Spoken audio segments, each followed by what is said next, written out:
Salut les auditeurs et bienvenue au podcast dont vous êtes le héros. Ici Xavier et pour cet épisode, je vous propose d'écouter une de nos sessions de jeux de rôle produites sur le podcast Club JDR, un scénario qui se passe dans l'univers de Call of Cthulhu. Avec Fred, nous sommes bientôt à la fin de notre lecture du 2e volume de La Voix du Tigre. Il nous faut juste encore quelques jours de plus. Encore merci de votre patience les aventuriers. Sur ce, je vous souhaite une excellente écoute et je vous dis à très bientôt.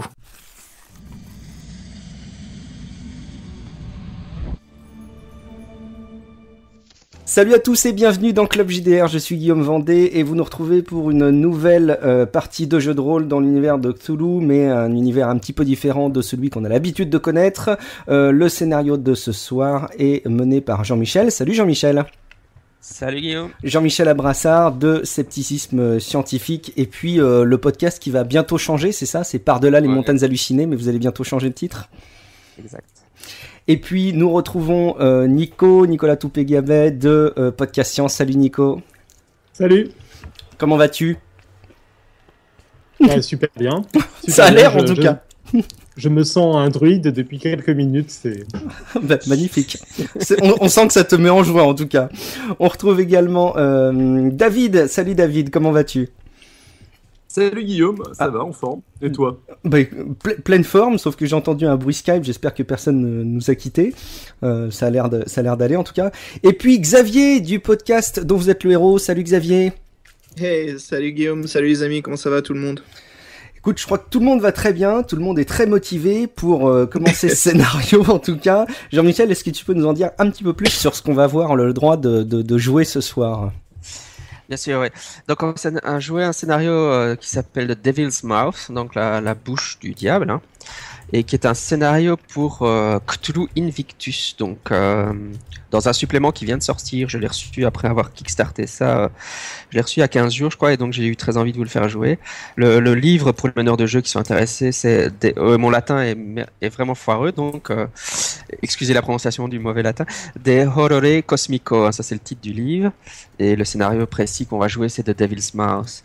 Et donc, pour ceux qui connaissent pas Cthulhu Invictus, c'est un setting extrêmement populaire à l'heure actuelle pour l'appel de Cthulhu, qui est l'Empire romain au 1er siècle.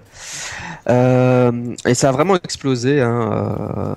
Au début, l'auteur avait fait une plaquette de l'appel de Cthulhu que Chaosium pensait qu'il ne se vendrait pas du tout. Et puis c'est devenu un des settings les plus populaires de ces dernières années. Voilà. Et j'espère que ça va vous plaire. Hein. Vous me direz ce que vous en pensez à la fin. On a une chance de survivre ce soir ou pas ? T'as ton Gladius avec toi ou pas ? Ben voilà, oui. C'est le challenge de l'appel de Cthulhu avec des gens qui sont armés avec des épées et des boucliers. Bah écoute, sans autre forme de procès, je te propose qu'on attaque tout de suite, Jean-Michel. Sûr. Donc l'action du scénario se passe en 140... Oui ? J'allais dire, je conteste, moi je suis pas armé du tout, hein, d'après ce que tu m'as dit. Non, t'es pas armé du tout, toi. Moi, a priori, j'ai des compétences, mais j'étais pas au courant que j'avais une arme. De toute façon, dans l'appel de Cthulhu, on vous donne un bazooka, ça vous sert à rien, donc ça change rien, c'est toujours la même chose. Bref, on est en 142 après Jésus-Christ. Et nous nous trouvons donc dans la partie de l'Empire romain qui s'appelle Britannica, donc évidemment l'Angleterre. Et vous faites partie d'une expédition qui est en train d'être menée vers la Calédonie. Si je prononce ça correctement. C'est toujours le problème de prononcer le ladin. Mais en fait, évidemment, c'est... oui, Caledonian Forest, donc dans les forêts de Calédonie. Et c'est évidemment, en réalité, dans notre vocabulaire contemporain, l'Écosse. Et donc ce qui s'est passé, c'est que vous accompagnez un patricien romain qui est autre que celui du personnage joueur, hein, qui s'appelle Decimus Vatinius Calvus, Oh la vache. qui est un il rigole pas, c'est romain, qui est un diplomate romain influent, qui a mené, qui mène cette expédition dans les terres donc écossaises. Hein, avec un natif qui l'aide, qui s'appelle Mamilius Lentulus. Et donc ils ont organisé cette expédition. Pour l'instant, au début du scénario, vous savez pas trop pourquoi, sauf évidemment le patricien. Mais je reviendrai là-dessus plus tard.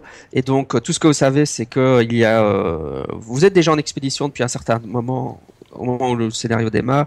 Vous avez passé le mur d'Adrien et vous avez atteint il y a un jour ou deux de ça le mur d'Antonin, donc qui est en train d'être construit en l'an 142.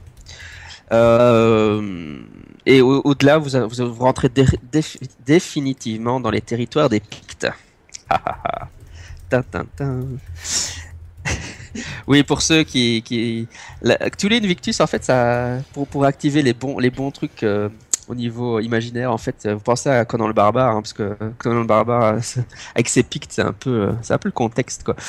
Robert E. Howard était très fan enfin, participait au mythe de Cthulhu, donc c'est un peu l'ambiance là, hein. Sauf que c'est plus historique, évidemment. Donc voilà, vous savez, ces Pictes, c'est des sauvages qui habitent au-delà du mur d'Adrien, qui sont tatoués. C'est vraiment des barbares, quoi. Et vous rentrez en territoire Picte au début de ce scénario. Alors le patricien qui est joué par chez vous, David Xil. Ah oui, c'est David qui joue le patricien, ouais. En fait, toi, tu es un ami, ou un collègue de Quintus Lollius Urbicus, le gouverneur de Britannique. Rassure-moi, Jean-Michel, faut pas qu'on se souvienne de ces noms. Écoute, c'est un ami à toi, tu gères. C'est quand même ton meilleur ami, mais vu que c'est ton meilleur ami, tu as sûrement un surnom pour lui. Oui, bien vu. C'est donc Quintus Lollius Urbicus, c'est le gouverneur de Britannia à cette époque, hein. Et il t'a demandé en fait de te joindre toi à l'expédition pour surveiller que les négociations, parce que toi tu sais évidemment, tu es au courant qu'il va y avoir des négociations avec une tribu Picte pour qu'elle rejoigne l'Empire romain, et tu es là en tant qu'observateur pour s'assurer que tout se passe bien et puis pour ramener à Rome, enfin au gouverneur de l'Angleterre, de Britannica, et puis peut-être à Rome des bonnes nouvelles, hein, si les négociations. Donc là toi tu es en tant qu'observateur sur le terrain. Les deux autres personnages, donc le centurion et qui est joué par C'est moi, Xavier. Donc j'incarne le centurion Adaptus Carius. Voilà. Bien, forcément, on est en territoire Picte, donc l'expédition est lourdement armée, évidemment, en cas de... Puisque c'est des tribus qui ne sont pas affiliées à l'Empire, hein. Une fois que vous avez passé le mur d'Adrien, puis le mur d'Antonin, vous rentrez dans un territoire de plus en plus hostile, donc forcément, il y a des centurions avec, et il y a aussi des auxiliaires, donc des non-romains qui ont rejoint l'armée, et ça, c'est joué par... Ave Guillaume. Et Guillaume qui est un vil gaulois, si mes souvenirs sont bons. Absolument.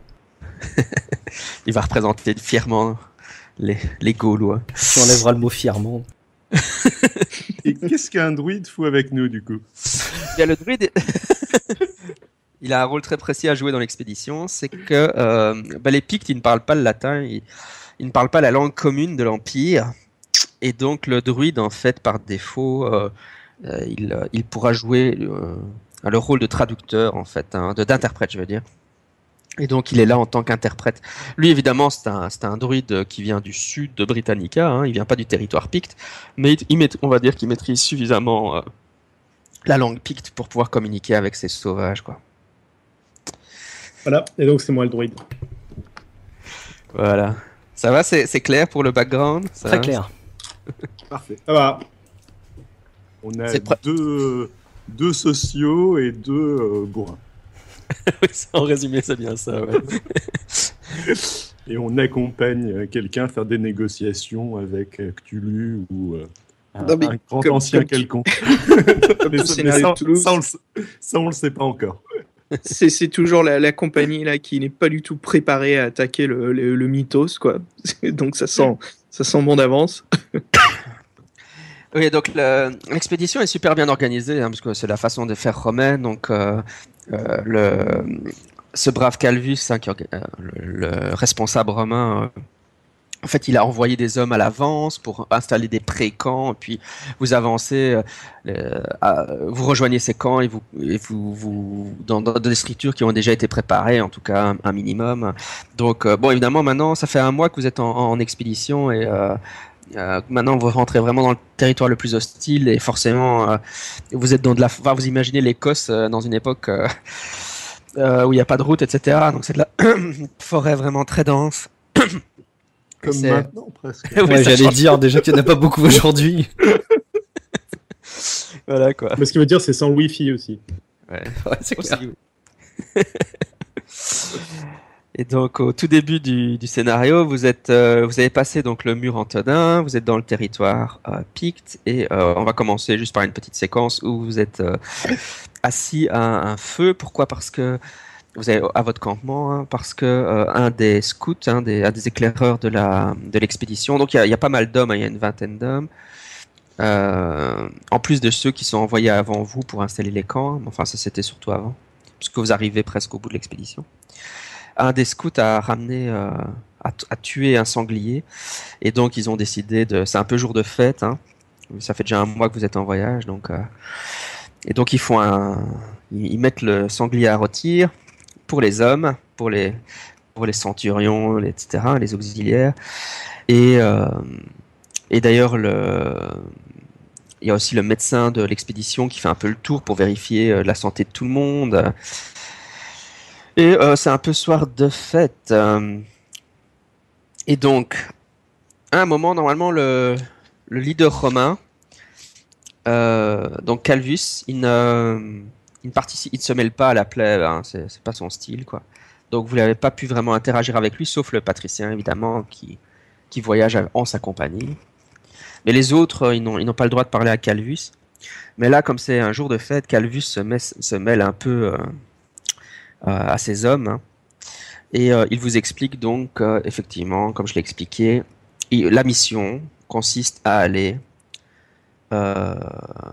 négocier avec une tribu picte, dont le village... donc c'est une tribu qui s'appelle les Vacomagi, et vous devez aller à Tuesis, qui est leur ville principal, au bord d'une rivière.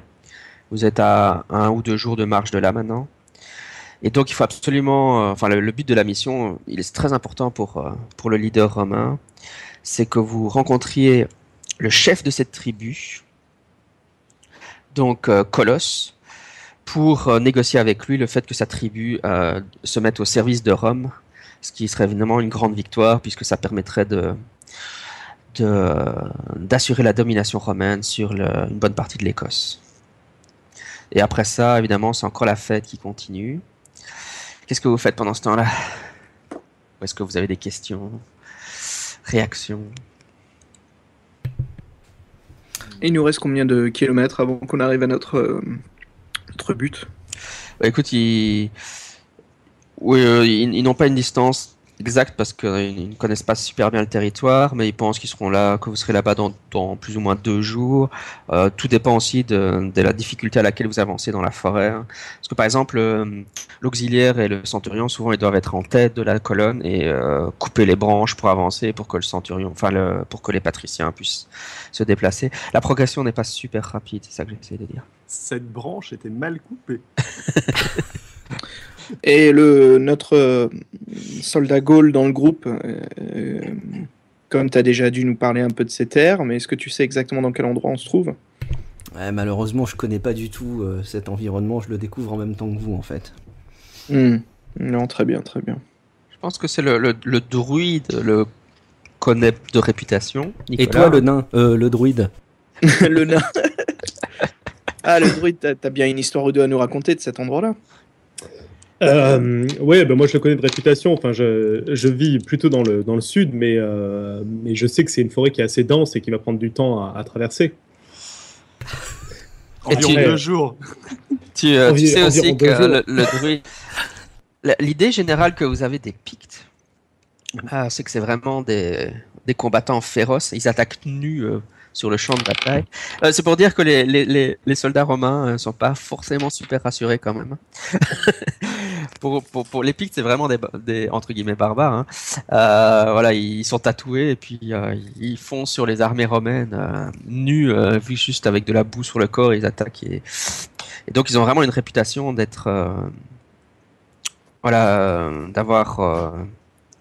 d'être des brutes, quoi. Et alors que vous êtes en train de discuter de ça, il y a donc ce brave Lentulus Mamilus, donc qui est le natif, hein, qui travaille avec le Romain, donc Calvus.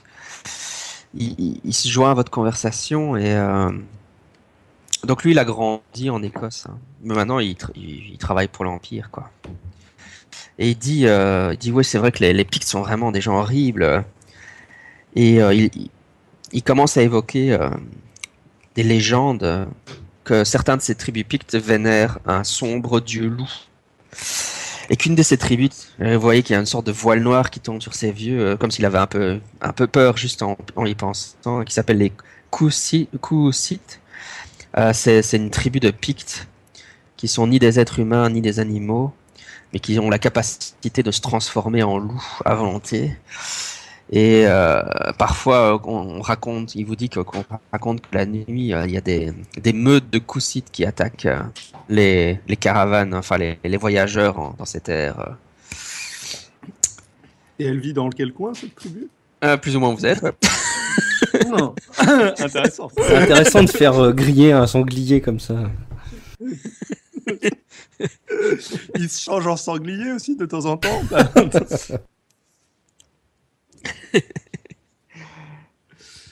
Oui, alors il y a un autre homme qui s'appelle Strabo, qui est un responsable de la caravane, qui est aussi un natif, qui dit ouais, moi j'en ai vu un jour, j'ai vu un de ces hommes se transformer en loup devant mes propres yeux, et il a aussi l'air pas très rassuré, quoi. Je peux lancer un test de psychologie pour voir s'il nous baratine ou pas. S'il a l'air. Insight. Ouais, Insight plutôt. Oui. Ok. Pense. Parce que ouais, j'ai que psychologie, j'ai pas insight. Je pense qu'il y a quelqu'un qui avait Insight dans le groupe. Ouais, moi j'ai Insight. Ah bah, je crois que c'est une tâche pour toi en fait. Ok, donc faut que je lance un test d'Insight avec un dé de combien du coup? C'est toujours Des des 100. 100, ouais, 2d10. Hein. Ok. Un pour les dizaines, un pour les unités, voilà. Ouais, je sais, ils sont marqués comme ça. Juste que je me remémore, parce que la dernière fois que j'ai joué, c'était avec Anjanga. Et merde. Je suis à 74, sachant que j'ai à 50 d'Insight. Oh, Donc ça a l'air mal barré. Oui, là, c'est... À moins que tu dépenses de la chance, mais pour 14 points, enfin, c'est à toi. Je pense que pour cette fois-ci, ça vaut pas trop le coup, là, pour l'instant. Ouais, donc tu ne sais pas trop dire, hein, tu ne sais pas trop dire à quel point ils ont vraiment peur, ou est-ce qu'ils... En tout cas, sur si Strabo a vraiment vu ce qu'il raconte avoir vu, ou est-ce qu'il vous baratine, tu ne sais pas, quoi. Voilà, désolé. Moi, j'affiche une mine, en tout cas, assez réservée, assez sceptique. Je me laisse pas gagner par des racontards pareils, et je regarde plutôt le sanglier qui rôtit en attendant de pouvoir en avoir une part. Ouais, j'essaie de toucher un mot à l'autre patricien, et histoire de voir un petit peu comment il sent tout ça, s'il est très enthousiaste à fond, ou craintif, ou ce genre de choses. Ah, on se rapproche du village, oui, le moment. Tu vois que Calvus est en train de superviser évidemment la préparation du sanglier, puisqu'il a décidé aujourd'hui exceptionnellement de se mêler à ses hommes. Il est là avec sa toge, et quand il te voit arriver, oui, il te sourit, il est content qu'il y ait un autre civilisé avec lui quand même. Et il fait oui, on y est presque. Avec un peu de chance, d'ici quelques jours, on a encore augmenté le territoire de Rome pour la gloire de l'Empire. Mais en fait, petite parenthèse, alors là, c'est mes méconnaissances totales d'un point de vue historique, mais en gros, la conquête de l'Empire romain, c'était bon, à la fois des batailles, j'imagine, mais c'était aussi des négociations, c'est ça, pour aller marchander avec des barbares pour, en gros, leur demander rejoignez l'Empire, mais c'est quoi leur avantage, comment ça se passe par rapport à ça? Enfin, je suis peut-être pas censé le savoir en tant que personnage. Non, mais ça n'a pas d'importance. Ici, en tout cas, c'est vrai que dans le scénario, l'idée générale, c'est effectivement, de toute façon, bon, d'après ce que je sais, évidemment, je suis pas historien non plus, mais en réalité, l'Empire romain n'a jamais réussi à conquérir l'Écosse, hein. Donc ça, c'est historique, mais ici, en fait, le scénario, c'est que le gars essaye. Bizarrement, il y a des choses horribles qui vont vous arriver. Je crois pas que c'est vous un grand succès son expédition. Enfin, spoiler. Merci. On va changer le cours de l'histoire, c'est pas grave. Mais voilà. Mais ici, vraiment, voilà, son idée, c'est d'aller parler à cette tribu, tu vois. et de lui dire si vous devenez notre représentant sur ce territoire, ben nous on vous fournit on fait évidemment du troc, etc. avec D'accord, vous. Donc, il y a un aspect commerce qui est... D'accord. et surtout aussi un avantage militaire, hein, c'est-à-dire ils peuvent apporter un soutien, envoyer des soldats depuis le mur d'Antonin, etc. Donc c'est ça qu'il va aller proposer au chef. Hein. D'accord, ok. Très bien. Donc oui, toi David, t'as l'impression que Calvus il est vraiment super. Ouais, enfin, en tout cas, ce qu'il te dit, hein, ce que tu perçois de lui, c'est qu'il est super motivé, il est super enthousiaste. C'est un gars hyper ambitieux, ce que t'as peut-être pas forcément toi. Et pour lui, évidemment, réussir un tel coup d'éclat, ce serait exceptionnel. Et bon, il s'approche de la cinquantaine et c'est déjà un vieux entre guillemets vieux patricien. Et après ça, il espère revenir à Rome couvert de gloire. Quoi, c'est ce que tu sais de lui en fait. Hein. Rien que des choses très très normales, enfin quoi, très visibles dans sa situation. Oui, bah oui. Ça va. Alors le lendemain, si on peut passer à la scène suivante, alors, vous êtes en train de progresser, donc le centurion et son acolyte, hein, donc c'est l'auxiliaire, vous êtes un peu à l'avant puisque vous êtes vous vous souvenez, vous êtes en train d'essayer d'un peu défricher le terrain. Et donc juste avant que la nuit ne tombe le jour suivant, hein, donc une journée à passer, vous avez bien progressé, mais vous découvrez, donc vous êtes toujours dans de la forêt assez dense, hein, et vous apercevez suspendu à un arbre le corps d'une femme et d'un enfant. Et voilà, les corps sont suspendus la tête en bas. Et ils ont visiblement été apparemment dépecés vivants, quoi. Enfin dépecés en tout cas. Donc il manque la peau sur les chairs, quoi. C'est des Pictes. Sans la peau, ça va être dur à dire. Ouais. Est-ce qu'il y a des jets de santé mentale dans Invictus? Oui, il y a toujours des jets de santé mentale. Vous pouvez me faire un petit jet de santé mentale. J'aurais mieux fait de me taire. Ouais, et 18 réussis. 87, je pense que je rate. Aïe. Et vous comparez à quoi là pour la santé mentale? Tu lances en descend. Bon, San, ouais. Moi j'ai fait 83. Faire mal barré aussi. Ceux qui ont raté perdent 1 et ceux qui n'ont pas raté perdent 0. On avait combien au début de Moi j'ai fait 10. C'est ton score, donc tu En fait, diminues le score sur lequel tu viens de lancer, ça le diminue. Mais San, tu le vois pas parce qu'il y a le chiffre dessus, je pense. C'est juste à côté de la case de la seule d'accord, case insane. D'accord, donc je diminue de 1 en fait. Ouais. Donc tu c'est peux ça. clocher sur le 49. Jean-Michel, j'en profite pour repérer un peu du spot hidden, hein, donc rechercher les petits détails sur les corps. Est-ce qu'il y a des stigmas ou quelque chose de spécifique, stigmata ou je sais pas. Oui, si tu regardes les corps de plus Tu veux que je te fasse un jet ou? Ah, pour l'instant, pas encore. Okay. Donc, ce que tu arrives à déterminer comme ça pour l'instant, juste en regardant les corps, c'est qu'effectivement, l'un devait être un corps de femme et l'autre d'un enfant. Hein. Donc, voilà, qui ont été suspendus comme ça à cet arbre.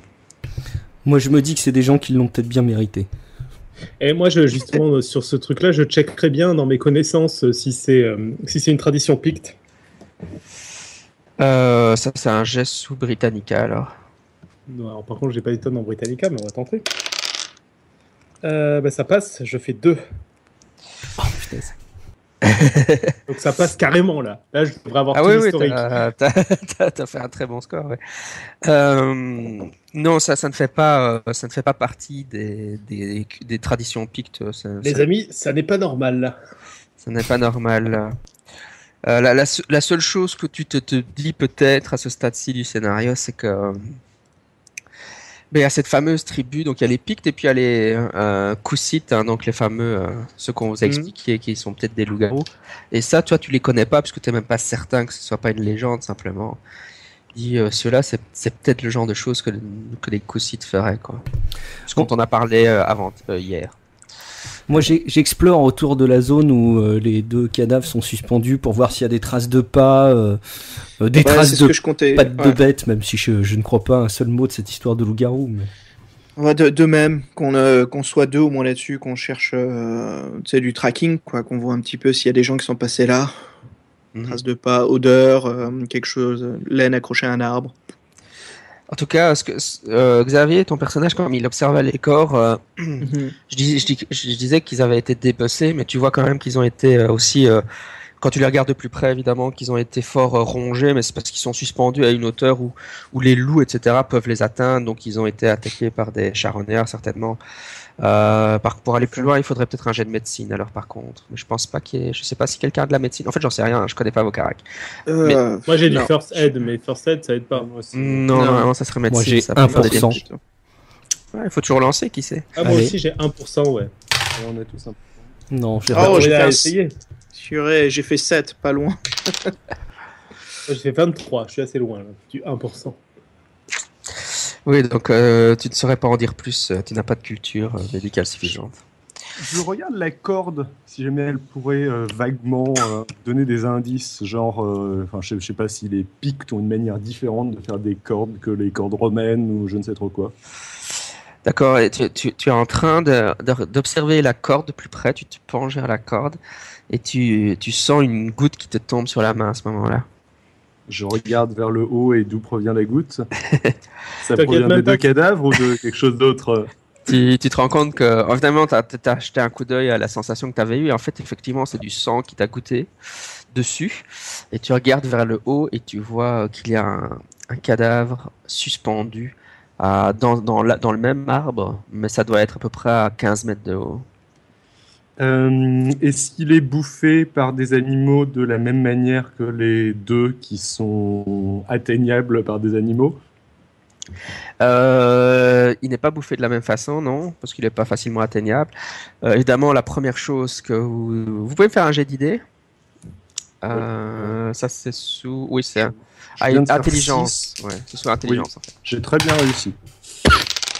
Raté moi. Moi aussi j'ai réussi à 24 sur 80. J'ai réussi à 6 sur 70. Donc je vous rappelle qu'il y en a un qui pose en intelligence. Là. Je suis en réussite critique. J'ai une réussite. Par contre, juste petite parenthèse, Jean-Michel, pour les règles. Si on réussit le supérieur droit, tu veux qu'on te le dise comment? Tu fais supérieur droit, réussite difficile, et inférieur droit, exceptielle. Ah, donc c'est exceptionnel. Difficile du coup. Une réussite exceptionnelle. J'ai juste une réussite, moi. Ouais. De toute façon, tous ceux qui ont réussi, en fait, ce que vous voyez dans les hauteurs, vous tournez tous pour regarder ce qu'il y a, en suivant le regard évidemment de celui qui observait la corde, et vous vous rendez compte, vous découvrez le spectacle. Et c'est un adolescent dans la force de l'âge, donc quelqu'un qui va avoir une vingtaine d'années, enfin 18, quelque chose comme ça. Un gars assez fort, imposant. Et la première chose que vous dites, c'est que pour avoir été le suspendre entre 15 et 20 mètres de haut, il a fallu vraiment une force imposante. Que c'est pas quelque chose qui aurait été facile à faire dans l'arbre, dans cet arbre-là, quoi. Vous vous demandez bien comment on a pu l'amener là, et vous faites un jet de santé mentale quand vous réalisez ça. Ok. Oh, 5, nickel. Raté. Moi ça passe aussi, mais de justesse. On avait bien 40 de base dans santé mentale, c'est ça? Ça dépend de tes caracs. Tout le monde a, ouais. C'est un peu différent pour tout le monde. Moi j'ai plus que 40, ouais. Ça dépend combien t'as mis dans tes caracs, en fait. Je pense que j'avais 40. Enfin, il y a un 40 qui apparaît au-dessus de Sanity. Bon, oui, bref, normalement, il a calculé pour toi en fonction de tes caracs. Bien, si ça apparaît, c'est que c'est ça. Ouais.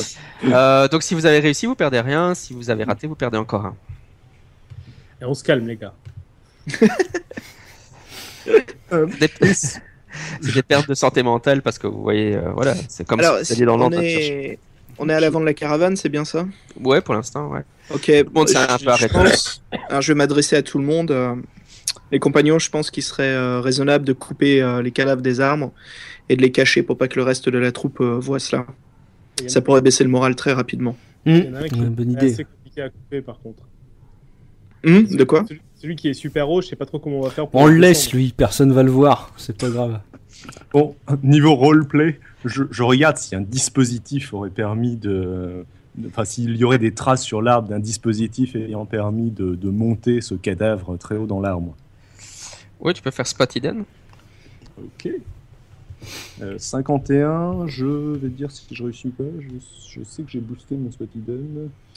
Mais Par contre, je n'ai sais pas que- suffisamment boosté. J'échoue. D'accord. Oui, tu Avec, ne sais pas trop dire, ça ne te dit rien. Avec Guillaume, tu sais, on voulait observer un petit peu l'endroit, regarder s'il y avait des traces de Ah oui. pas, des choses autour de l'arbre, ouais. Oui, vous pouvez faire tracking alors, track. Merde, je l'ai pas celui-là. Ah si, track, ok. Vous avez tous 10% par défaut de toute façon. Oh, un échec. Échec également. Pour l'instant, j'ai quand même tout raté, hein, tous mes jets. Bienvenue à Toulouse. Oui, bon, vous en sortez bien. Vous avez quand même en général réussi pas mal de jeux jusqu'à présent, sauf lui. Mais... On est toujours vivant, ça veut dire qu'on est bien, ouais. Ouais. Bah, si vous Bon, n'avez pas ils réussi sont vos jets de tous tract, vivants. effectivement, vous ne trouvez pas de traces. Donc la terre est trop dure, ça n'a pas laissé assez de traces. Tu ne sais pas dire quoi. Donc vous, si j'ai bien compris vos intentions, vous détachez la femme et l'enfant Mhm. et vous cachez les corps, quoi. Ouais, on n'a pas le temps de les enterrer, on va juste les cacher, ouais. Je laisse les soldats s'occuper de ça. Ouais, vas-y, je m'en occupe, moi. Je sors mon glaive et puis hop. Ouais, moi aussi, je laisse faire.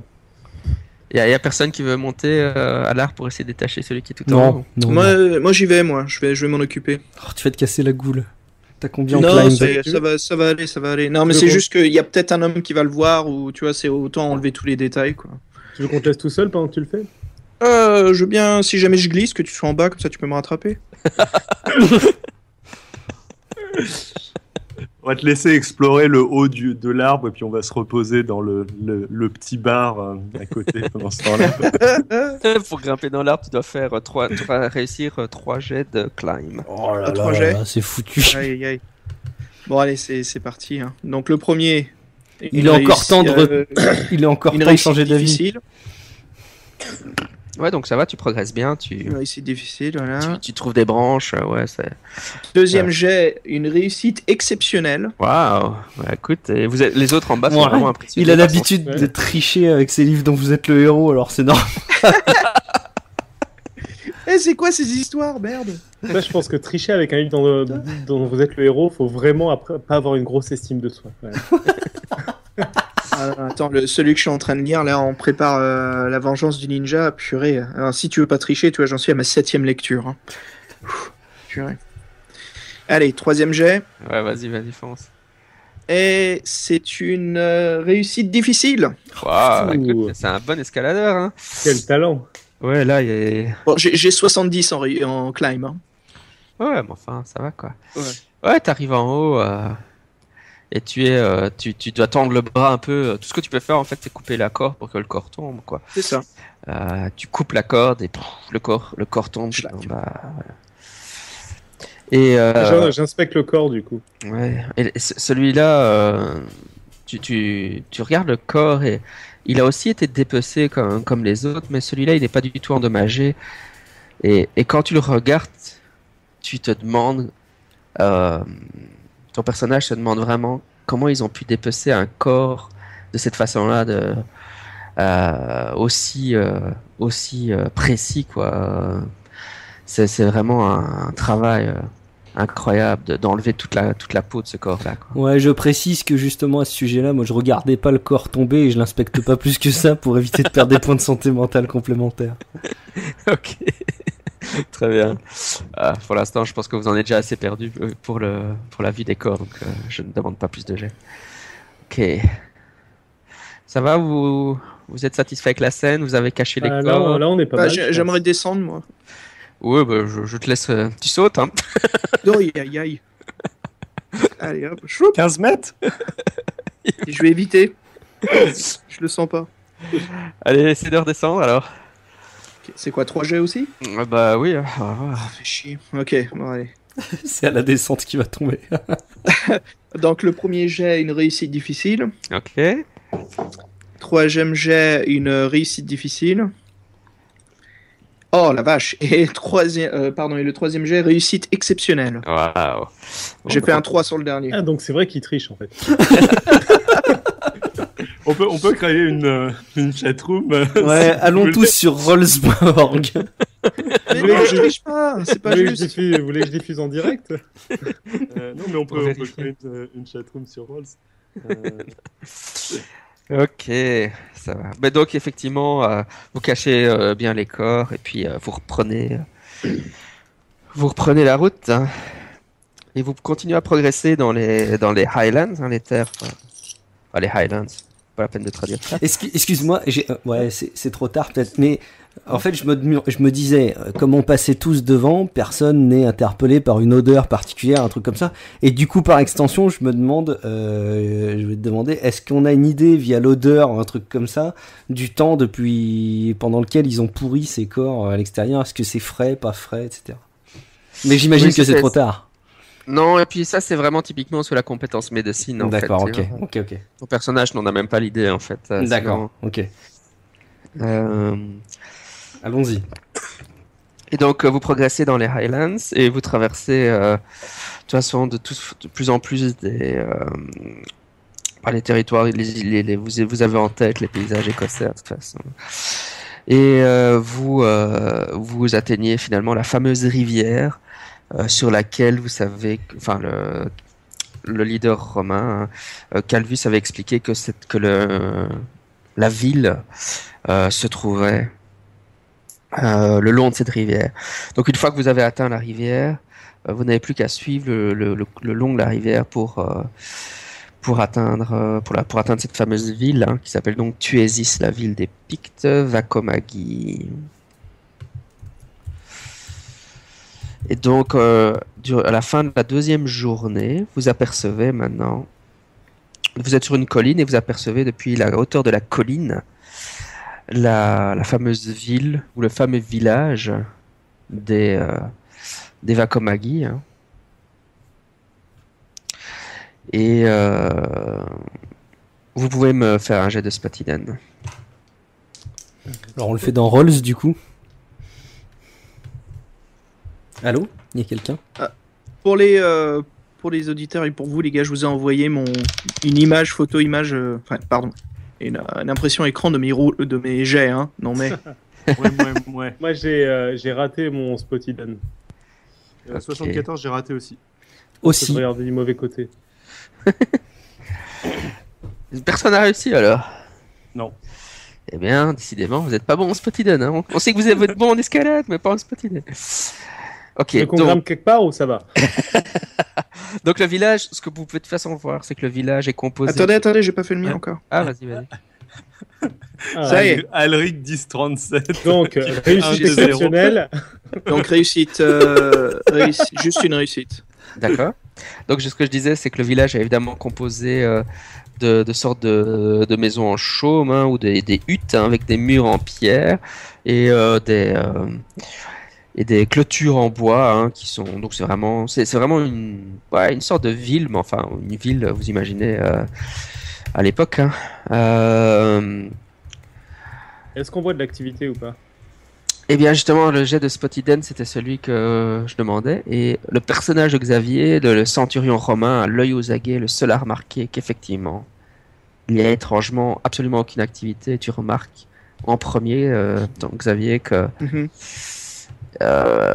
tu ne vois personne dans la ville, il n'y a pas de lumière il n'y a pas de fumée de feu, pas de fumée qui sort des maisons, et tu sens qu'il y a ton instinct de centurion te dit qu'il y a quelque chose qui ne va pas, et d'ailleurs ton regard s'arrête sur des corbeaux qui sont arrêtés sur certaines des clôtures.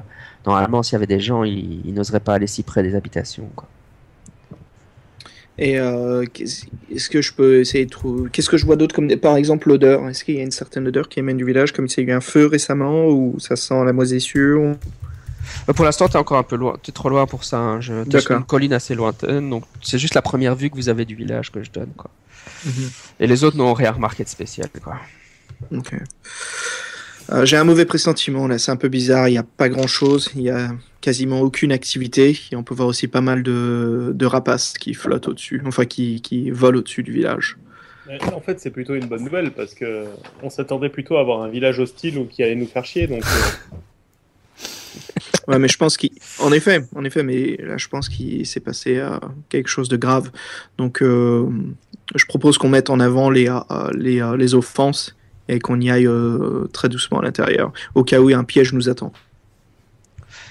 Oui, donc Calvus, le leader de l'expédition, entend ce que tu dis, hein, et il arrête toute l'expédition, effectivement. Et puis, il vous demande donc, d'aller, vous, hein, donc les personnages, voir ce qui se passe à l'intérieur du village, de manière, voilà, en faisant attention, comme tu dis, en vous réexpliquant qu'évidemment, l'objectif est de voir ce qui se passe et d'essayer de trouver donc Colosse, hein, qui est le leader des Pictes Vagomagi, puisque c'est avec lui normalement que vous devez faire une tractation. Comment est-ce que vous allez approcher le village alors? C'est une bonne question, mais On a quoi comme type d'unité? Est-ce qu'on a des guerriers avec bouclier et lance? Parce que dans ce cas-là, on peut les faire passer à l'avant et puis on crée une défense en cercle. On est nous 4, hein, je crois, juste. Non? Oui, pour l'idée ici, c'était que il allait juste vous envoyer vous pour voir ce qu'il en était, quoi. D'accord, très bien. Non, on part comme ça. A priori, est-ce qu'on a des raisons particulières d'y aller particulièrement discrètement? Enfin, on est censé être là officiellement vis-à-vis d'eux. Et ce qui a l'air suspect, c'est que le village a l'air vide. Donc, c'est pas non plus une raison nécessaire pour se cacher. C'est vrai que je me rends compte que ça n'a peut-être pas été... Je l'ai pas dit explicitement, mais en fait, le leader des Vagomagi vous attend. Hein, donc, il y a déjà eu des échanges. Ici, c'est pour faire les tractations officielles, mais normalement, ils étaient supposés vous accueillir au village comme un envoyé de Rome, quoi.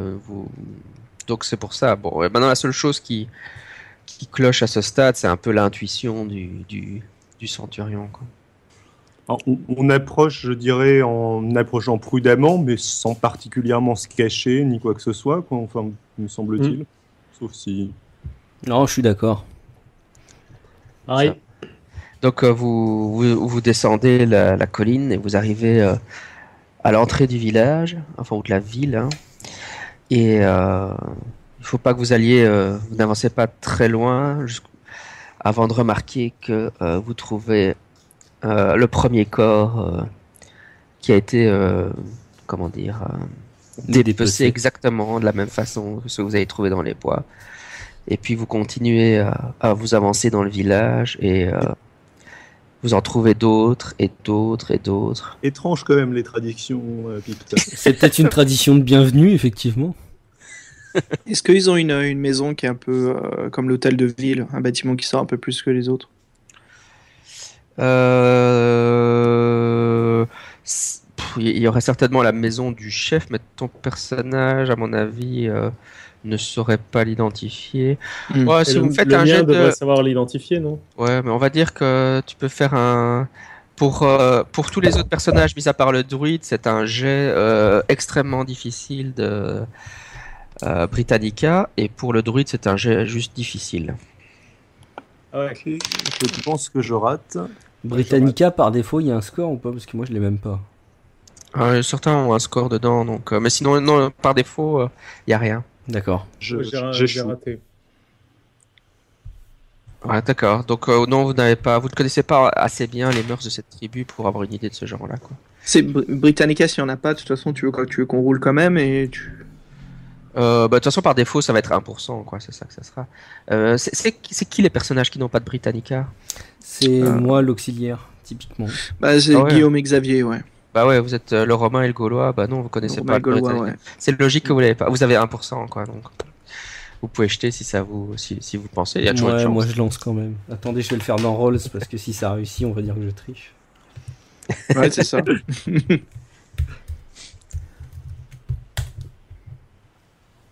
Bon, c'est raté. Hein, dans Rolls, les choses se passent pas de la même manière, Xavier. Hey oh, merde. J'ai fait un screenshot au moins. J'essaye de prouver mon innocence. J'ai des preuves.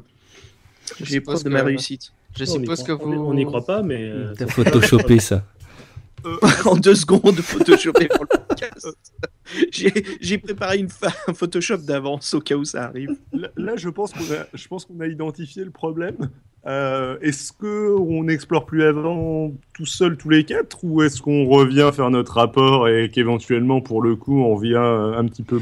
Mais t'as raison. escorté. T'as raison. Parce Qu'est-ce que- qu'on irait s'enfoncer là-dedans alors qu'on voit bien que c'est carrément pas accueillant quoi. Par curiosité, quoi. T'es Ça curieux sent vraiment toi, le étrange, druide. hein, cette tradition picte.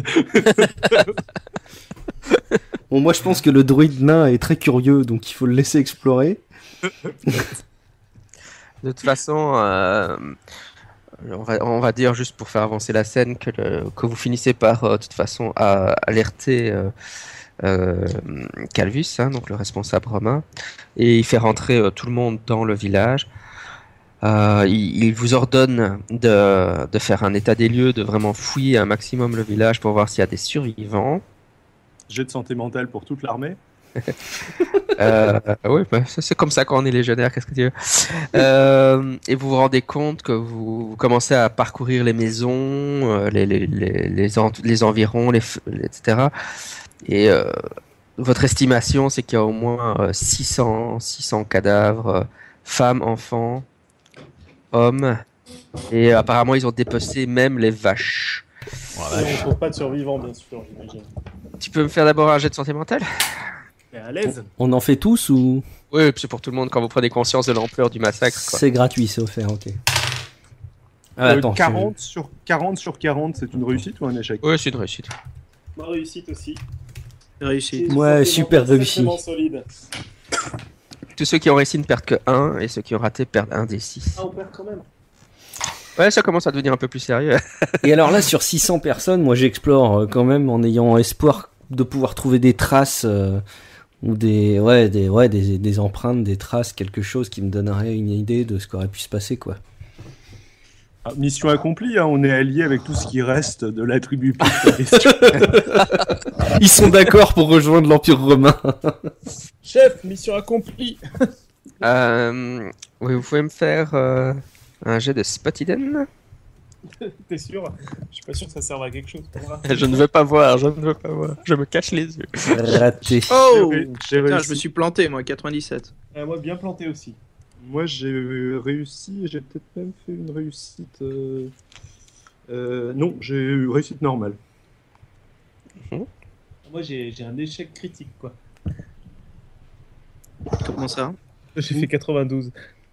Ah, Ouais, il y a 97, je suis battu par Xavier. ouais, là, ça y est, ça m'a, après tous les bons jets, là, c'est le temps de passer les mauvais. Ok. Mais est-ce qu'il y a une personne qui a réussi ou pas du tout? Moi, j'ai réussi, ouais. Ok. 25, Donc, réussite normale.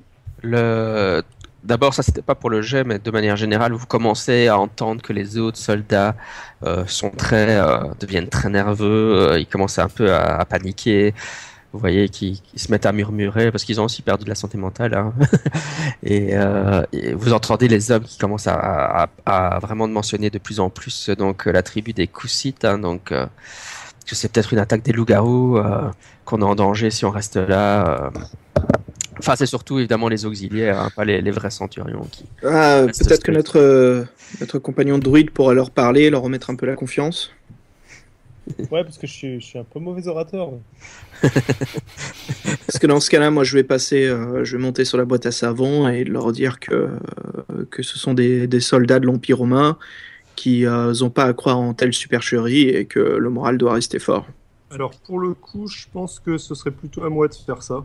Ouais. Persuade. Et je veux bien, en effet, faire un discours galvanisant. J'ai Persuade à 70, je pense que c'est... Ah bah oui. Ah ouais, donc le prétor va se lancer dans une tirade. Vas-y, mobilise les Alors. foules. 79, c'est un échec. Ah, Et qu'est-ce que tu leur disais?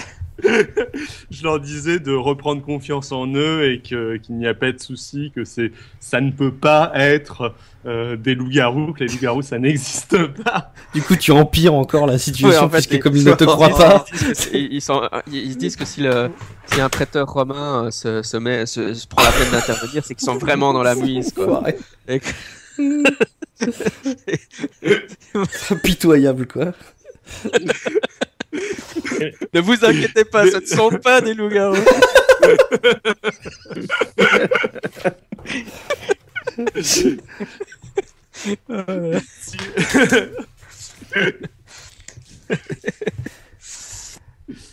Voilà, et alors... Il n'y a pas de complot. Et c'était encore qui avait réussi le jet de Spot Hidden? C'était moi. C'était David. Pour le coup. Pour le coup, tu as quand même réussi un jet alors. Ouais. Ok, ben donc tu étais en train de regarder un peu autour de toi et tu remarques une hutte qui attire ton attention. Hein.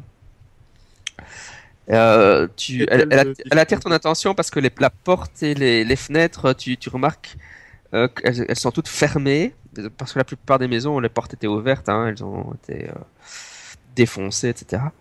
Mais celles-là, les portes et les fenêtres sont fermées, barricadées. Soldats, allez voir dans cette hutte. Qui va voir? Tu t'es adressé à qui en disant soldat? Oh bah là, limite, On pourrait- je prends pas un joueur, je prends un soldat normal. J'ai Ah. pas raison. On pourrait faire un plan d'attaque, il y en a un qui passe par le toit, un pas derrière et l'autre devant. C'est toi le centurion, hein? Ouais, moi, je propose d'organiser ça en tactique. J'organise une tactique d'assaut au cas où il y a quelqu'un qui nous attend à l'intérieur. Ouais. Ouais, tu donnes quelques ordres pour un peu encercler la barricade. J'ai tactique en skill, hein, je sais pas si tu... Oui, mais si t'as même pas besoin d'un jet, c'est pas... D'accord, Je te l'accorde automatiquement. ok, très bien. Et vous rapprochez lentement mais sûrement de la hutte. Et quand tu prêtes l'attention, tu entends de la respiration à l'intérieur, comme si...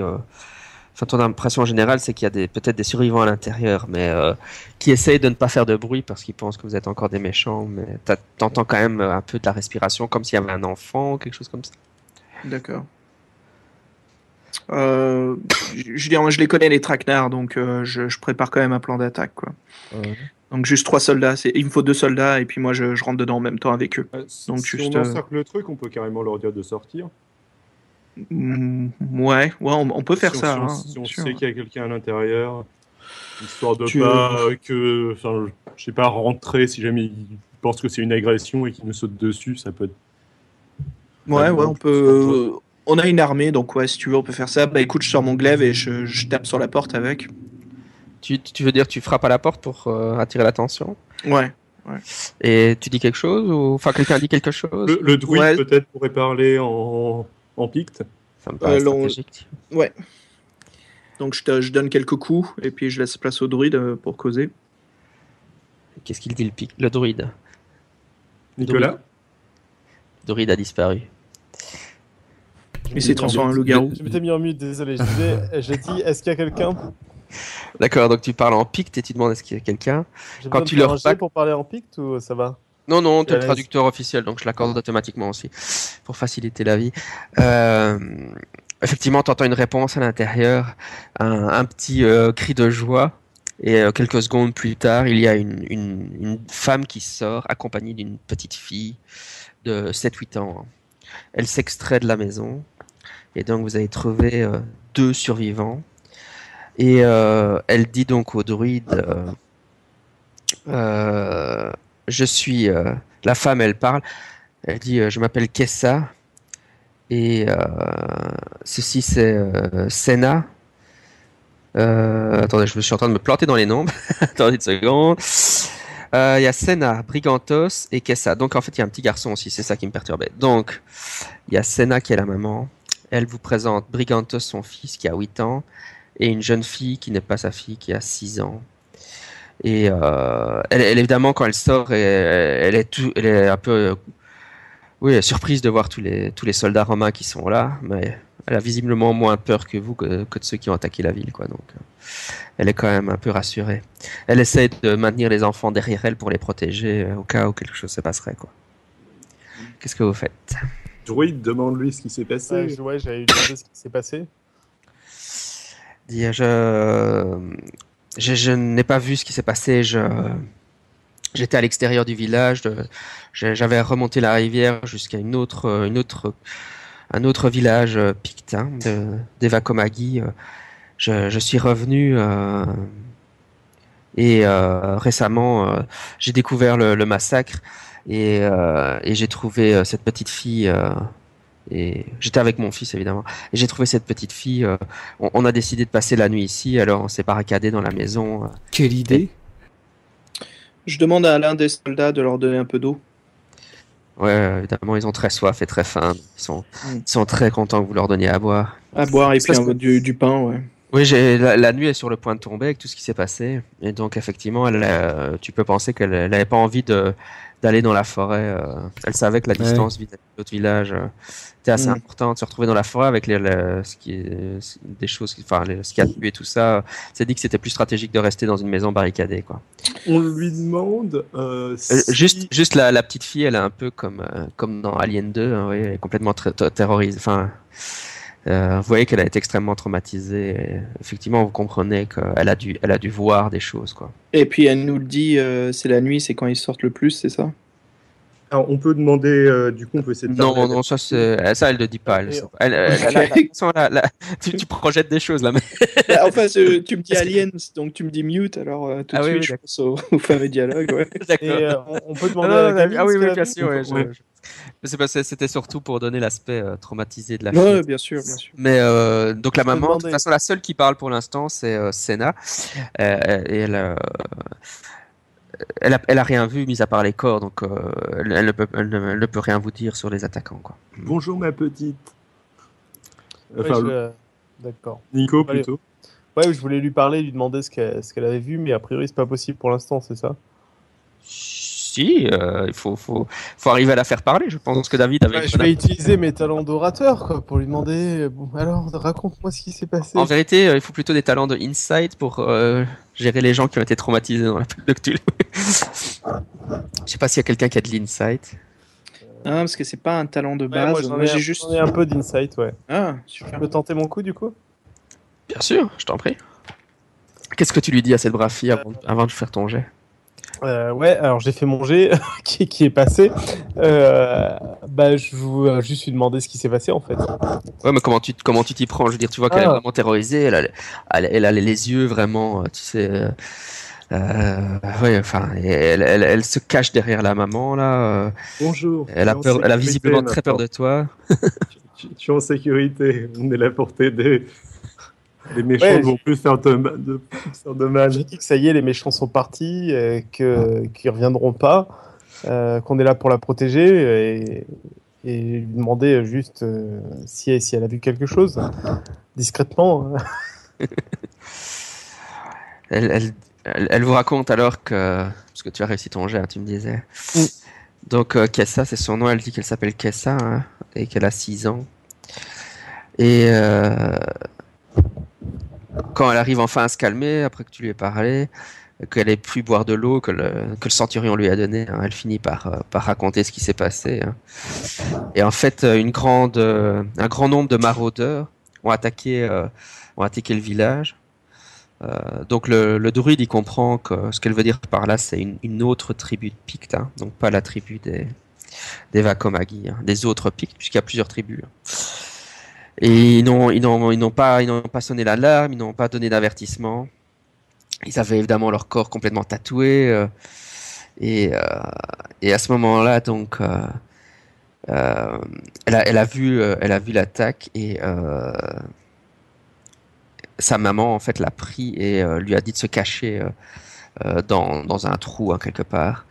Et elle a entendu juste les hurlements, etc., de terreur. Enfin, du combat. Elle savait pas trop ce qui se passait, quoi. Hein. Elle s'est cachée. Et elle a juste entreaperçu. Et là, même le druide, il comprend pas trop ce qu'elle dit. Hein. Elle dit il y avait quelque chose avec les autres Pictes, quoi.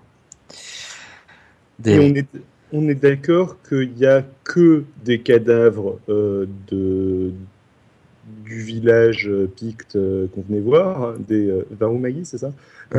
Et qu'ils sont tous faits dépecer de la même manière que ceux qu'on avait trouvés pendus à l'arbre avant. On est tous d'accord, ouais, c'est ça. Ouais. Ok. Donc parce que normalement, si jamais c'était une autre tribu qui les avait attaqués, on pourrait imaginer que, ils en auraient au moins tué un ou deux, même en se faisant attaquer par surprise, de 600 personnes. Oui, je vois ce que tu veux dire. Ouais. C'est difficile à dire pour vous, de toute façon, d'identifier des tribus de Pictes. Donc, à vrai dire, maintenant que tu te poses la question, tu te dis, tu n'es pas certain que si dans les corps que vous avez trouvés, il n'y a pas de Pictes qui ne soient pas d'une autre tribu, quoi. Tu vois. Mais ce serait très bizarre qu'ils se soient fait dépecer pareil, les Pictes de l'autre tribu. Ah oui, d'accord, oui, comme ça, ouais. Ouais, je vois, ouais. À moins que... Non, c'est une très bonne réflexion, ouais. Eh bien, alors, à ce moment-là, en tout cas, vous n'avez trouvé que des corps dépecés, quoi. Voilà, on va répondre ça comme ça. Soit les Pictes ont vraiment des traditions très bizarres et ils dépècent leurs propres troupes si jamais ils perdent au combat, soit il y a un truc de chelou. Ouais. Et donc, la traduction, la seule chose que peut comprendre le druide dans ce qu'elle dit, c'est que les choses elle a entreapercevu quelque chose de non humain, quoi. Mais dans les trous, quand elle regardait quand elle se cachait, et la seule chose qu'elle dit, c'est les hommes des étoiles, quoi. C'est la seule traduction que tu peux penser de ce qu'elle dit. Évidemment, ça veut rien dire pour vous, quoi. Moi, j'ai envie de demander alors, excuse-moi sur les noms, j'écorche peut-être, mais Mamilus, Lentulus et Strabo, si je me trompe pas, c'est les natifs là qui nous accompagnent, pour leur demander si ça leur dit quelque chose, les hommes des étoiles, ou s'ils ont une idée de ce qui a pu se passer ici. Mais avant de passer à ça, Kessa, elle vous rajoute quand même une autre information très importante, c'est que il y a beaucoup d'hommes ne sont pas morts et ont été emportés par les Pictes, quoi, et les hommes des étoiles. Alors, est-ce que par hasard on saurait si notre contact, j'ai oublié comment il s'appelait, le mec qu'on venait venir voir, s'est fait emporter ou s'est fait buter? Qui s'appelle Colosse. Non, en fait, elle a entreaperçu Colosse qui se battait avec toute sa force physique contre cette tribu de Pictes, et puis il a succombé. Elle a entreaperçu qu'il succombait face à une de ces hommes des étoiles, et il a été emporté. Il a été clairement emporté. Elle est certaine qu'il a été emporté par les créatures. D'accord, parce que quand elle disait emporté, ça veut pas forcément dire qu'ils sont emportés vivants. D'après son témoignage. C'est une petite fille traumatisée, donc elle est pas très claire sur la chose, tu vois. Surtout avec l'angle de vue qu'elle avait sur le combat, quoi. Mais il y a un doute. Vous n'êtes pas certain, en fait. Vous savez pas si la question c'est est-ce qu'il est mort ou pas. Vous n'en savez rien sur base de ce qu'elle vous dit. Alors après, est-ce que ça vaut le coup d'aller essayer de le rechercher, sachant qu'il reste plus grand chose de son village avec lequel s'allier Non, mais là justement la question c'est un peu qu'est-ce qu'on fait maintenant, quoi. Je m'adresse à tout le monde, les compagnons chefs. De toute façon, comme tu nous as expliqué, Jean-Michel, la nuit arrive bientôt, c'est ça?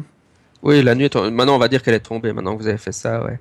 D'accord, bah écoute, je sais qu'on organise déjà un QG ici, dans ce village, qu'on couvre toutes les entrées avec les soldats qu'on a, et puis qu'on installe qu'on prenne une maison, qu'on installe comme centre principal, pour se poser, nous, tous les généraux, tous ceux qui sont en tête. On est combien en tout? Vous êtes une vingtaine, hein. En plus, plus vous, quoi, donc 24. C'est qu'on soit aux aguets ce soir, au cas où. Et dans les 20, c'est pas tous des soldats aussi. Hein. Je dirais, il y a des caravaniers, enfin des trackers, enfin des fameux scouts qui chassent. Bon, c'est tous des gens qui. Et votre impression générale, c'est que parmi les soldats, c'est quand même des jeunes, qui, une vingtaine d'années, qui n'ont pas beaucoup d'expérience. Le centurion là, donc le personnage de Xavier, c'est un qui est beaucoup plus expérimenté d'ailleurs. Ce qui explique qu'il soit un peu le chef. On fait des tours de garde, on se barricade bien. Et... C'est ça, comme je connais un peu les hommes qui sont avec nous, je mets ceux que je sais qu'ils ont ils ont le moral un peu plus haut et surtout une endurance, comme ça ils peuvent résister la nuit, c'est pas s'endormir à leur poste. Après, ceci dit, dans ce contexte, je crois qu'ils sont particulièrement motivés pour pas s'endormir. Oui, à mon avis, tellement traumatisés qu'ils ne dormiront plus pour les 15 prochains jeux. Ça, c'est parfait. Et voilà, juste ce que j'essaye de développer comme tactique là, pour qu'on puisse au moins poser ici la nuit et être au maximum à notre garde. Très bien. Oui, Calvus te laisse faire tout ça, parce qu'il y a quand même une chaîne de commandement. Hein, et celui qui prend les décisions, c'est Calvus, mais il te laisse gérer la défense. Ouais, parce que il est aussi un peu pas très rassuré par la situation.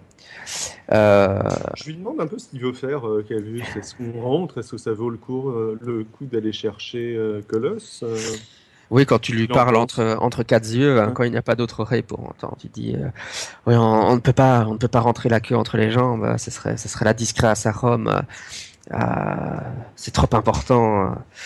Je pense. Je veux dire, en même temps, si jamais on le retrouve, qu'est-ce qu'on va faire? Bah écoutez, justement, c'est l'opportunité de leur montrer la puissance des Romains. Il faut qu'on est là pour les aider, quoi. Ça les convaincra, les survivants et aussi les autres tribus pictes, de dire qu'on peut gérer ce genre de situation, qu'on peut être des alliés fiables. Et donc oui, mon intention, c'est que demain, j'envoie le groupe différent, qu'on se sépare en différents groupes et qu'on fouille, essayer de trouver des traces pour voir si on arrive à voir où les gens qui ont été emmenés ont été emmenés. J'insiste sur le fait que je trouve que c'est une très mauvaise idée. Enfin, j'essaie diplomatiquement quand même de lui dire que je trouve que c'est une très très mauvaise idée de se séparer au vu des dangerosités des troupes qu'on a. Je pense qu'il faut que dans tous les cas, on reste groupé. Je veux dire, la force de l'armée romaine, c'est ces formations compactes. Oui, mon cher ami, j'insiste de cette façon-là. J'insiste avec toi là-dessus. Ouais. T'es pas là, mais. Oui, ça c'est une conversation de patricien, mais. Ah d'accord. Mais il faut qu'on, on sait pas combien de temps il sera, s'il est encore vivant. On n'est même pas certain s'il est encore vivant, donc il faut agir vite, quoi. De toute façon, les ordres que je vais donner, c'est qu'on trouve des pistes, mais pas qu'on intervienne sans qu'on ne se soit regroupé, évidemment. Et donc la nuit se passe de cette façon-là, sans incident. Et le lendemain matin, donc, Calvus donne ses ordres. Et effectivement, et donc il demande aux soldats, enfin aux PNJ, donc de chercher des traces dans les environs pour voir si on arrive à déterminer dans quelle direction les gens auraient été emmenés. Et puis il vient vous voir, vous. Et il dit j'ai une mission un peu particulière pour vous. Hein, la maman, Senna, elle a révélé que il existe une sorcière dans la montagne. Et donc, je pense que ce serait une bonne idée que vous alliez parler avec elle. Elle sait peut-être quelque chose sur la situation. Elle a peut-être une idée de où ils ont emmené ces soldats, quoi. Je dirais aux autres hommes j'ai entendu vos remarques. Je dirais aux autres de pas aller trop loin. Et je n'irai pas trop loin moi-même avec mon groupe de soldats. Mais simplement, on va voir les environs. Mais peut-être qu'elle saura nous donner plus d'informations. On y va. Allez voir la sorcière. J'aimerais discuter avec les en-tête là. Franchement, pourquoi est-ce qu'on partirait faire ça? Le personnage est censé engager le scénario du... Bien sûr. Non, moi je suis pas confiant du tout. Non, je veux dire, le personnage est on est censé censé obéir le personnage est censé engager le scénario, mais ok, mais je veux dire, si vous avez de bonnes raisons pour ne pas y aller, vous n'êtes pas obligé d'y aller. Vous avez aussi votre libre arbitre. Si je dis ça, c'est pas qu'on y aille, c'est un peu qu'on se donne une résolution. Pourquoi, tu vois, on y va. Donc j'essaie d'engager cette discussion-là. Justement. Quelles sont les autres options? Bah, là, il se passe quelque chose d'assez bizarre. Hein. On a tout intérêt à essayer d'élucider ce qui se passe pour pas que ça détruise complètement tout ce qu'on connaît du monde actuel, etc. Quoi. Peut-être pour éviter la propagation vers notre royaume. Ouais. Non, mais, vers notre empire, je veux dire. Ouais. En gros, soit on part du principe qu'il faut fuir et, je sais pas, en référer à Rome ou à je ne sais quelle autorité supérieure, mais l'autre, il a vraiment pas l'air d'être motivé pour cette possibilité-là. J'en ai un peu touché un mot hier soir. Soit on enquête, ça peut être une piste très suspecte, mais on n'a pas trop d'autres options. Non. Alors comment est-ce que vous voulez qu'on s'y prépare? Et en plus, on vient de lui donner un ordre. Donc enfin, moi, éventuellement, je suis vaguement susceptible de pouvoir le discuter, mais. Et moi, je suis pas sûr non plus de dépendre de la hiérarchie, mais bon. Non, mais je pense qu'il y a une notion En tout cas, les deux soldats. Moi, tout ce que je peux vous dire, c'est que connaissant la région et les traditions pictes, c'est pas commun de voir des gens dépecés comme ça, donc il se passe quelque chose de pas normal, et ça a l'air de progresser, et si on veut pas y passer nous aussi, il va falloir comprendre ce qui se passe, quoi. Bon, autant qu'on engage le problème, alors. Ouais. Comment est-ce qu'on s'y prépare? Aussi, je le précise parce que c'est un aspect un peu différent de l'appel de Cthulhu classique, mais vos personnages sont quand même tous des gens superstitieux, hein, donc on vous a dit qu'il y a une sorcière. Pour vos personnages, oui, donc les personnages ils croient quand même. Enfin voilà. On y croit un peu à tout ça. C'est pas des gros sceptiques rationalistes ces gens. Donc. Et la superstition, ça porte malheur. C'est un peu comme aller voir la Sibylle ou pour vous dites. Enfin ça peut ne pas vous motiver à y aller, mais. Moi j'ai jamais vu de sorcière. Hein. Ça me donne bien envie quoi. C'est comme si on partait à Disney. Oui, je suis pas sûr que quand les Romains allaient voir ou les Grecs allaient voir la Sibylle, ils avaient l'impression d'aller à Disneyland. Mais... Alors, est-ce qu'elle va me prédire plus d'argent? Bah là, vu déjà comment l'Empire nous paye, je sais pas si on peut demander plus. Bon, en tout cas, moi, mon personnage, il est pas chaud du tout. Moi, je vous accompagne si vous voulez pour vous prêter main forte sur le chemin. Moi, je veux pas rentrer en discussion avec des personnages comme ça. Mais je veux bien vous accompagner en tout cas. Moi, de toute façon, je crois que les sorcières, elles parlent que picte, donc à ce compte-là, je vais être obligé d'y aller. Il nous faut un traducteur. Ouais, il nous faut un traducteur et il nous faut aussi. Depuis le début, je suis un esclave en fait. Je suis pas. Je me pose la question au niveau soldat. Oui, on pourrait peut-être demander à prendre deux autres soldats avec nous. C'est ce que j'allais faire, justement, j'allais voir le chef qui s'occupe des soldats et qu'on lui demande 3 de ses guerriers les plus forts. Oui, il bougonne un peu parce qu'il dit t'es sûr que tu veux vraiment ça, puisque on nous a envoyé explorer la rive sud de la rivière. Je pense qu'on aurait besoin de nos hommes. On ne sait pas ce qu'il y a dans cette forêt. C'est pour ça que vous allez nous attendre. Vous allez poser camp ici dans ce village et vous attendez notre retour. Oui, mais en tout cas, Calus lui-même a décidé de prendre un groupe de soldats et Calvus lui-même a décidé de prendre un groupe de soldats et d'aller explorer, essayer de voir s'il arrive à suivre les traces. Hein, mais... Ce qu'on peut faire, c'est suggérer aux soldats de respecter les ordres de Caius, mais en restant le plus paquet possible et jamais laisser un mec explorer tout seul, quoi. Bien sûr, ouais. Bah, de toute façon, ils font des escouades de 5. Ouais, ça me paraît très raisonnable. Ouais. Oui, en plus, Calvus, le leader romain, il dit ok, je vais aller explorer parce que il veut montrer l'exemple pour justement un peu rassurer les troupes. Mais lui, il en prend. Si tu fais des escouades de 5, lui, il prend un groupe avec 6 ou 7 personnes, quoi, en plus. Très bien. Parce qu'il veut quand même sa petite protection. Et donc en gros, il y a trois escouades, quoi. Ouais, ça me paraît ça. Trois groupes qui explorent. Plus vous, quoi. Ouais, c'est ça. Ouais. Ça me paraît juste. Ouais. Très bien. Ok, écoutez, vous montez sur la montagne Donc ils vous ont peut-être rajouté encore 1 ou 2 soldats hein, après la demande. Donc vous montez voilà, sur la montagne et vous arrivez dans la zone où habite la sorcière. Et Est-ce qu'on voit des changements dans la forêt? Il y a des différences, il y a des petits gris-gris qui sont accrochés un peu partout oui, c'est tout à fait ça. Oui, effectivement, tu vois des drôles de marques un peu partout. Tu vois que tu arrives dans la zone où elle habite. Elle a un peu marqué son territoire avec différentes choses. Et vous trouvez dans le flanc de la grosse colline où vous êtes, vous trouvez l'entrée d'une grotte et vous vous doutez que c'est là que se trouve la sorcière.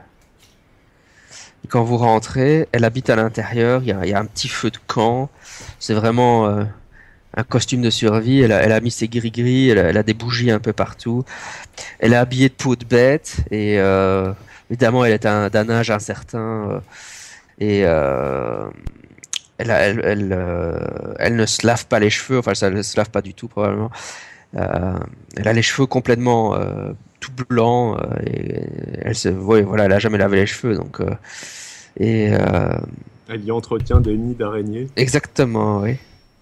Mais même comme ça, vous pouvez pas dire qu'elle est pas attractive. Elle a une sorte de feu qui brûle dans ses yeux. Et quand elle vous voit, elle vous fait signe de venir vous asseoir autour du feu. Elle est dans une petite hotte, c'est ça? Non, à l'intérieur d'une grotte. L'intérieur d'une grotte, très bien. Donc il faut d'ailleurs que vos yeux s'accoutument un peu à l'obscurité de la grotte et à l'éclairage unique des bougies. On laisse peut-être un soldat monter la garde ou 2 soldats monter la garde à l'extérieur de la grotte. Ouais. J'avais cru comprendre que l'acolyte ne voulait pas rentrer à l'intérieur. Ouais, moi je reste un peu à l'entrée, je reste en retrait avec et je regarde soldat. plus à l'extérieur avec un soldat. Qu'on soit 3 alors qu'on rentre avec le druide bien sûr qui nous accompagne. Et là, on a au moins 2 soldats en plus, donc on rentre à 4 avec un soldat. Quoi. Ouais. Très bien. L'autre soldat qui reste dehors, il sourit à l'acolyte et dit je suis vraiment bien content de ne pas devoir rentrer là-dedans. Ouais, c'est sorcière, ça sent mauvais quoi. Ouais, c'est clair, je suis d'accord avec toi, ça pue. Allez, ces Pictes, ils ne vénèrent pas les mêmes dieux que nous. C'est vraiment des sauvages. On est bien et donc d'accord. vous êtes en train de vous retrouver. Les autres se retrouvent face à la sorcière et elle attend que vous lui parlez. Ah oui, elle vous dit quand même que je m'appelle Scylla. Elle parle en picte évidemment, uniquement en pictish. Elle ne connaît pas le latin. Nico, vas-y, mais explique peut-être ce qui s'est passé dans le village. Bon, si là, a priori, tu es au courant qu'un village a été décimé et que des gens ont été dépecés tout près d'ici, et il paraît que tu en sais plus, que tu pourrais nous en dire plus. Parle. Alors, vous savez, je suis vraiment très vieille et le temps est difficile, le climat est vraiment difficile en cette saison. Une vieille femme comme moi pourrait utiliser une de ces 6 jolies vestes que vous avez ou un peu de métal. Moi j'ai qu'une toge. Hein. Comme au Club c'est guère plus chaud que ce que vous avez et après ça va être indécent. Je vais. Elle parle évidemment des vestes des soldats romains qui ont quand même des belles vestes bien rembourrées. On demande aux soldats qui nous accompagnent de lui donner sa veste. Voilà. On a bien fait d'en prendre un. Évidemment, il est pas très content, mais il respecte l'ordre que tu lui donnes. Et il a un what the fuck dans ses yeux. Enfin voilà. Et il tend la veste. Et une fois la veste, la sorcière met la veste et elle a l'air toute contente avec ce nouveau vêtement. Parce que tout le reste, c'est vraiment des peaux de lapin, etc. qu'elle a juste rapiécé ensemble. Quoi. Et alors, visiblement, tout d'un coup, elle devient plus causante. Elle est plus susceptible de répondre. Et elle est au courant du coup que tous ses potes se sont fait massacrer? David, je t'entends plus très bien. Elle est au courant que tous ses potes se sont fait massacrer? Oui, quand tu mentionnes ça, elle hoche la tête nerveusement. Mais elle est plus intéressée par la veste Maintenant qu'on lui a donné quelque chose, en demandant l'échange, de nous dire, qu'elle nous raconte ce qui s'est passé et qu'elle nous explique l'histoire de ces terres, d'où vient cette chose invisible qui a apparemment détruit tout un village. Oui, donc il y a 2 jours, j'ai observé un groupe de guerriers pictes qui chevauchaient. Et je les ai reconnus, hein, c'était des étrangers, c'est des Pictes qui ne sont pas de cette terre ici, mais je les ai reconnus, ce sont des Lugis, une tribu dégénérée je pensais qu'elle était complètement éteinte, mais apparemment il y a encore, ces bâtards existent encore.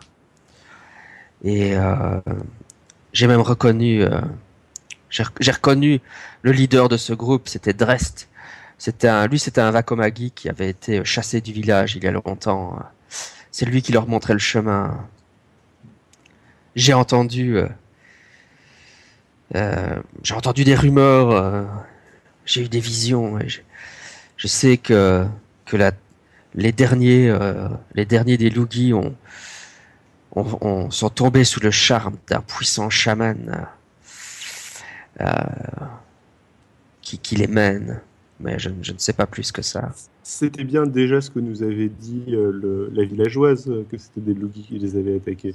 Elle ignorait le nom de la tribu, et ici, dans les nouvelles informations qu'elle vous a données, c'est qu'effectivement, ils s'appellent des Lugis, donc ça c'est vraiment un nouveau nom.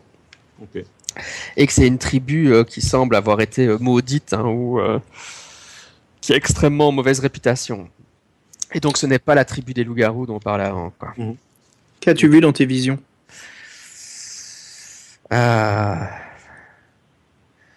Quand tu demandes ça, elle pointe son doigt dans un sursaut vers le mur de la grotte.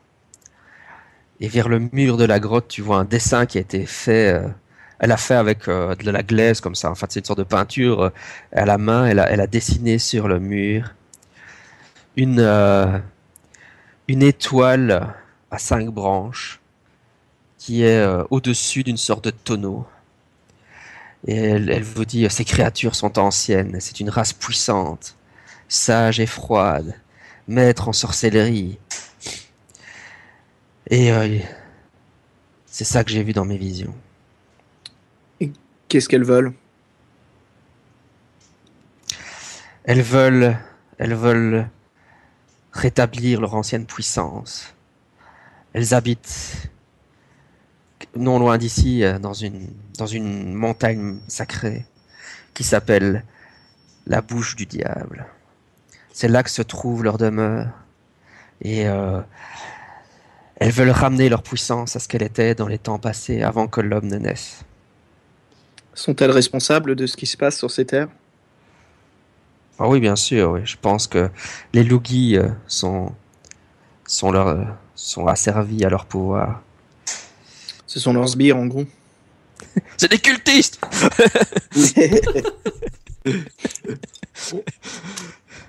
On lui demande peut-être si, justement, elle a entendu parler des Pictes loups-garous et de la légende qu'on avait entendue avant, et si c'est relié à tout ça ou pas du tout.